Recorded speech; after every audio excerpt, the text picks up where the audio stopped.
Where we left off in the last video, we saw Julius Caesar had conquered Gaul as proconsul.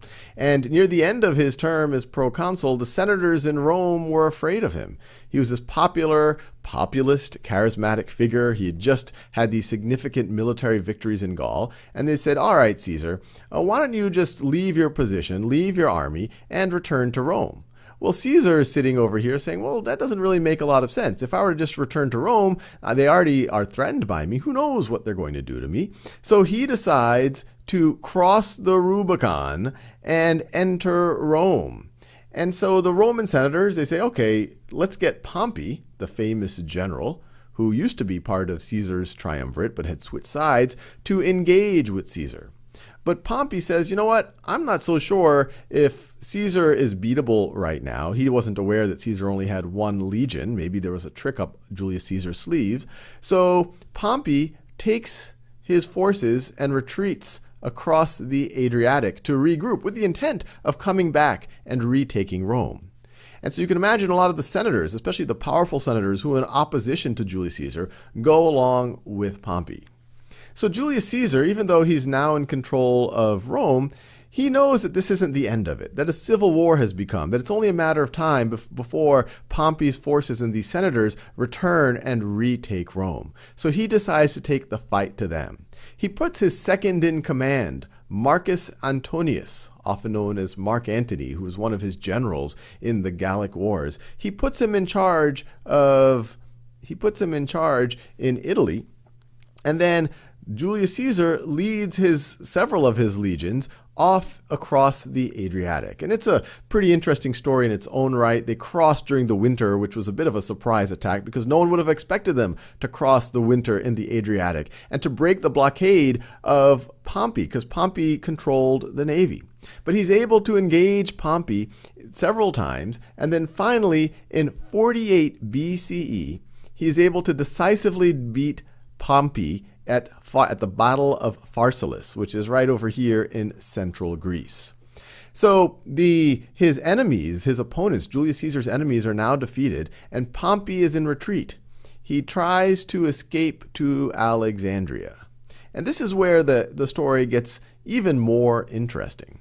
So just as a little bit of background, in 51 BCE, so right about there on that timeline, and right about here on this timeline, Ptolemy the 12th, who was the Pharaoh of Egypt, dies. Ptolemy the 12th passes away. And just as a little bit of background, it was called Ptolemaic Egypt, and even this guy was called Ptolemy because you might remember that Alexander the Great, when he conquered Persia in the 330s BCE, he also conquered Egypt. And then once Alexander the Great passed, once he died, one of his generals, Ptolemy I, established the Ptolemaic Empire over Egypt, established Ptolemaic Egypt. And so this is Ptolemaic Egypt right over here, which was significantly less powerful than the Roman Empire. And the historical accounts say that they essentially bribed their way to maintain their independence up to this point. But Ptolemy the 12th, when he dies in 51 BCE, in his will, he wants two of his children to co-rule Ptolemaic Egypt. And they were young. One of them, Ptolemy, creatively named Ptolemy the 13th, was 10 years old. And his daughter, the other one that he wanted to co-rule, Cleopatra, was 18 years old. And this is a picture of Cleopatra. And this is now the Cleopatra. When in popular culture, the movie Cleopatra, when people talk about Cleopatra, this is the Cleopatra they're talking about.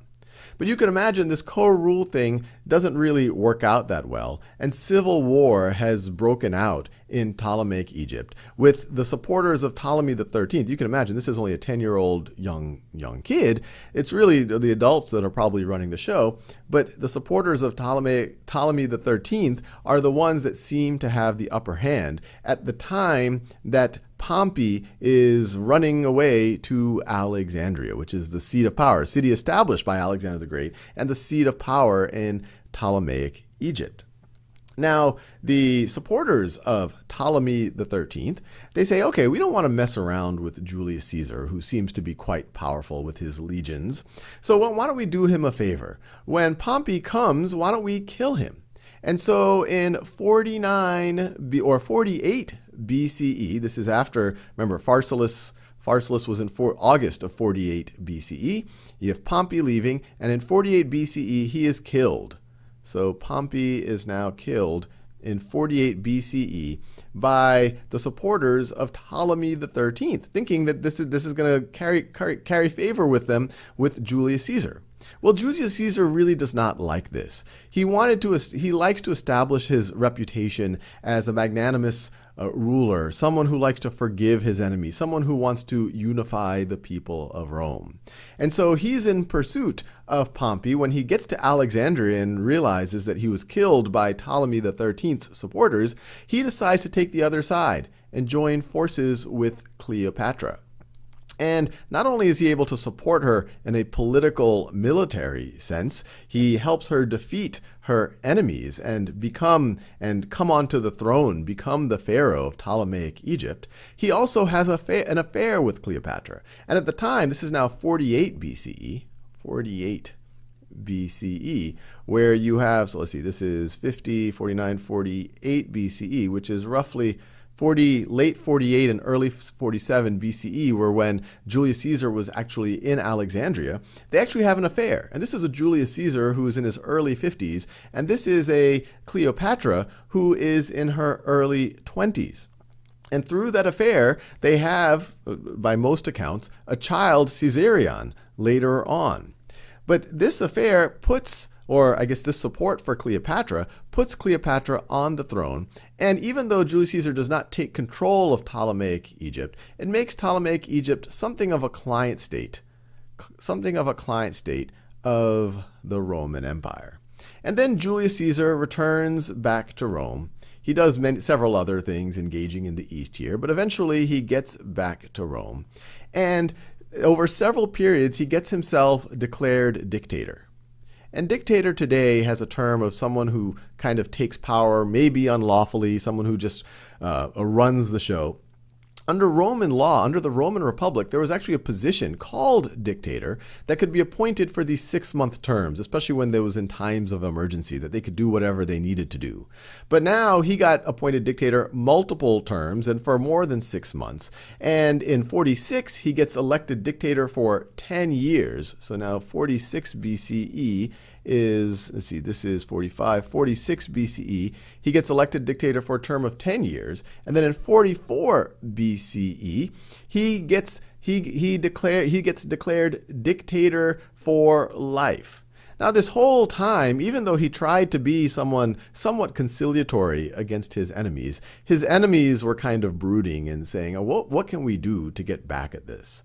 And so on March 15th, 44 BCE, and this is one of the most famous dates in history, his opponents in the Senate, led by Marcus Junius Brutus, literally attack Julius Caesar in Rome. And this is an artist's depiction of that attack. And they kill him. You might have heard of the Ides of March. Ides of March, that is the date, March 15th. And it's referring, when people say it today, they're referring to that event that happened on March 15th, 44 BCE, where the dictator of Rome, and he was really emperor, even though he wasn't declared emperor yet, he had absolute power over Rome. Julius Caesar was killed by his enemies, and that those enemies were led by Marcus Junius Brutus. And as you can imagine, this then puts Rome into another phase, I guess you could say, of the Civil War, or you could say into another civil war. Now, before we leave Julius Caesar, it is worth saying some of the things he did. He did try to do some of these populist reforms. He's also well known for establishing the Julian calendar. The Roman calendar before the Julian calendar got pretty off on an annual basis, but the Julian calendar got a lot closer to our current Gregorian calendar that we use today, so the days didn't shift as much as Earth orbited around the sun. So I'll leave you there, and in the next few videos we'll talk about what happened after Julius Caesar, the civil war, I really could say the civil wars that broke out, and how they really culminated with Rome officially going from being a republic to an empire.